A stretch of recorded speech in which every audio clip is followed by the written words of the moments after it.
Today, various media have been publishing articles and news about the beginning of negotiations with the Taliban movement. On the other hand, the Taliban leadership has been rejecting any kind of contacts with the Afghan government.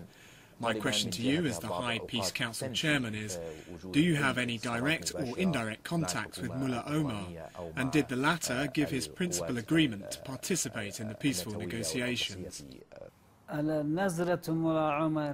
Today I cannot say that Mullah Omar has agreed to participate in peaceful negotiations, nor that he's denied this possibility completely. In my opinion, today the Taliban leadership has some trends towards peace, and these trends do have a certain power. They realize that the country's security is in their interests as well. No doubt, presently, there are divisions within the Taliban leadership operating in this country as well as beyond. Our delegation was contacted by different leaders of the movement outside Afghanistan, but they asked us, in the interests of the final goal, to keep their names confidential. We understand that there are issues within the movement, and there are certain forces that can cause problems for those who contacted us. Some forces intend to undermine the peaceful process and negotiations with the Pakistani government.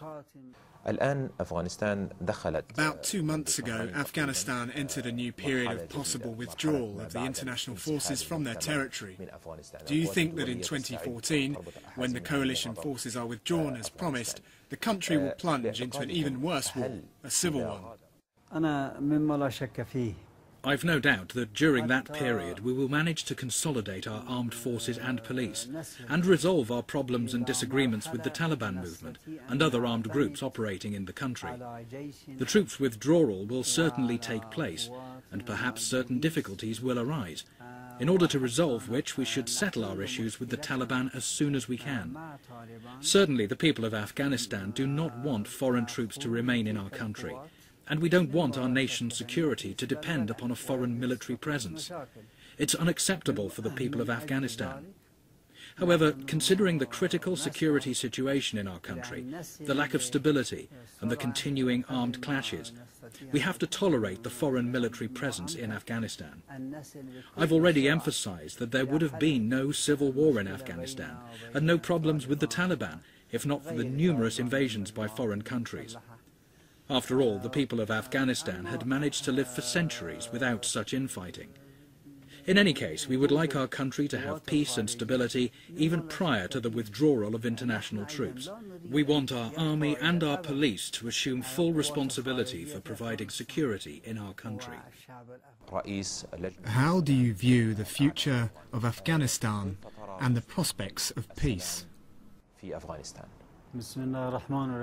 It's clear that peace is not only an objective, but also a responsibility of the Afghan government, as well as a vital need for the people of Afghanistan. To this end, our Supreme Council for Peace works in cooperation with the government of Afghanistan in order to provide peace and security throughout the country. It's obvious that the issue of peace in any given country depends on a number of factors, from domestic politics to the attitudes of neighbouring nations and their governments. Therefore, we've started moving in two directions: promoting dialogue with the Taliban inside Afghanistan and promoting dialogue with our neighbours and the entire international community. We've made some progress on both of these tracks. In particular, we've received assistance as well as certain commitments from the countries of our region, especially Pakistan, and we expect the government of this country to start making some practical steps. As for the Taliban, we have launched a dialogue through a number of delegations. So far, we haven't been able to achieve any specific results.